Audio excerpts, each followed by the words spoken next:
Kita masih bersama-sama di Parikrama Bali, Prof. India masih bersama kita, tema kita juga masih sama, kedudukan anak dalam keluarga. Tadi sudah dijelaskan perbedaan dan juga sekaligus persamaan pengangkatan anak menurut hukum nasional dan hukum adat Bali.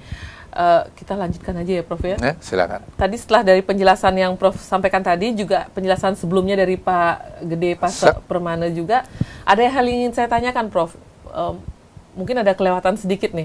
Kalau misalnya dalam hukum adat Bali kan beda tuh tadi tujuannya juga beda gitu tata caranya juga sedikit berbeda gitu. Tapi kan kita sama-sama tahu kalau misalnya kita pengen mengangkat anak dari secara di Bali gitu ya, kita perlu secara adat juga kita perlu, secara hukum nasional juga kita perlu melalui penetapan itu tadi yang dibilang penetapan pengadilan ya terakhir. Tapi bagaimana kalau misalnya secara hukum adat Bali dia mengangkat anak yang sebetulnya tidak perlu diangkat sih, karena masih keluarga dekat, masih orang tuanya masih ada, masih mungkin mampu juga begitu, hanya karena dia nggak punya anak dan meneruskan dan mengurus warisan, kemudian diangkat anak. Lalu bagaimana dengan syarat-syarat yang disampaikan atau ditentukan oleh undang-undang, peraturan perundang-undangan itu? Apakah masih bisa dilanjutkan? Apakah pengadilan akan mengeluarkan juga penetapan itu karena syarat-syarat itu kayaknya dari beberapa tidak terpenuhi gitu? Gimana, Prof? Selain pengangkatan anak berdasarkan peraturan perundang-undangan yang berlaku di Indonesia, di dalam peraturan itu juga ditentukan ada pengangkatan anak berdasarkan adat kebiasaan setempat gitu.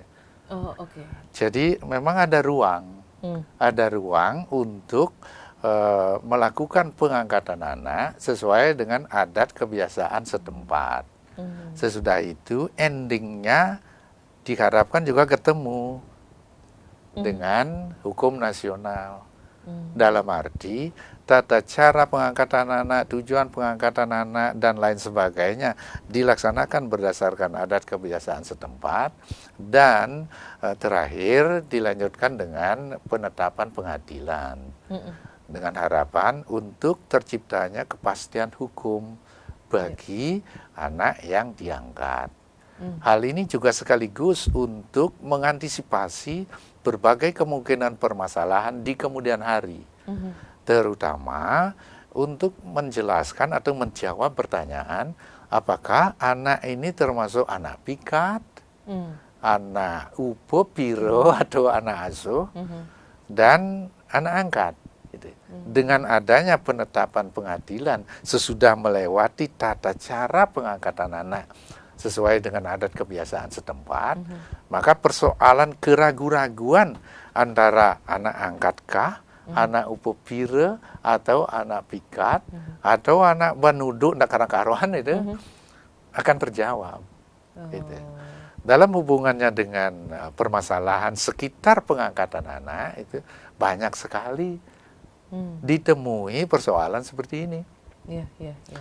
Anak ada yang mengklaim bahwa dirinya sebagai anak angkat, tetapi tidak mempunyai bukti otentik tentang yang menerangkan bahwa yang bersangkutan adalah anak angkat. Gitu. Sementara di pihak yang lain ada keluarga yang mengatakan bahwa yang bersangkutan bukan anak angkat, tetapi anak upopire, dan bahkan lebih katakanlah dalam tanda kutip lebih rendah dari itu, anak pikat.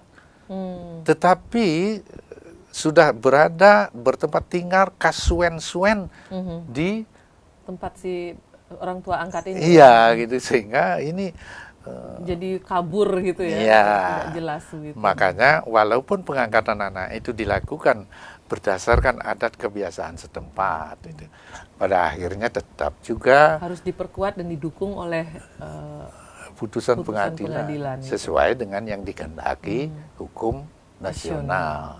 Tujuannya untuk menjaga, gitu ya, mengantisipasi berbagai kemungkinan permasalahan di kemudian hari. Kemudian hari itu kapan? Ya kapanpun persoalan itu muncul gitu ya. Nggak, biasanya pada generasi cucu. Cucu ya. Kalau generasi anak berarti orang tuanya masih hidup yang mengangkat. Masih bisa dikasih pengertian. Iya, gitu. Bisa ada alat bukti yang lain, bisa dengan saksi. Tapi sesudah generasi cucu, saksinya sudah meninggal dunia gitu. Bahkan sudah melinggih di rong telu itu. Kan ada ini, Prof. Ada paranormal. Enggak ya? Nggak bisa jadi saksi gitu. Ya, yang paling pas ya dengan penetapan itu ya. Iya, sehingga itu otentik. Yang otentik. Itu saja tambahannya. Sekarang kalau apa-apa emang harus nunjukin bukti ya. Ya. Biar nggak ngaku-ngaku gitu. Karena sebagian besar ujung-ujungnya tuh yang dipersoalkan pasti soal warisan aja sebetulnya ya. Warisan dalam arti materi. Ya. Materi. Kalau seandainya warisan itu bukan materi, mungkin nggak serumit itu kali ya. Nggak perlu surat gitu juga. Oke, itu dia soal pengangkatan anak ya, Prof. Dari sisi hukum nasional diperkuat dengan hukum adat Bali atau sebaliknya? Dari sisi adat Bali tapi diperkuat dengan adanya penetapan itu, berarti hukum nasional. Iya, kira-kira yang belakangan yang lebih pas. Kita lanjutkan lagi ke tema kita ya, Prof ya. Soal hak dan kewajiban nih sekarang nih. Tapi masihlah dalam tema kita, kedudukan anak dalam keluarga. Yang minggu-minggu sebelumnya kita udah banyak sekali bicara soal jenis-jenis anak begitu kan, sampai hak dan kewajibannya juga kita bahas. Tapi hanya baru sampai pada anak kandung, anak angkat. Iya, itu aja. Nah, anak yang lain kita belum tahu nih apa kedudukannya. Tapi karena kita janji sama teman-teman kita di rumah bahwa kita akan bahas soal anak bebinjat dulu dan anak astra, hak dan kewajibannya, ya itu yang harus kita lakukan sekarang, Prof. Itu yang harus dipertanggungjawabkan. Harus dipertanggungjawabkan. Jadi kita mulai dulu nih.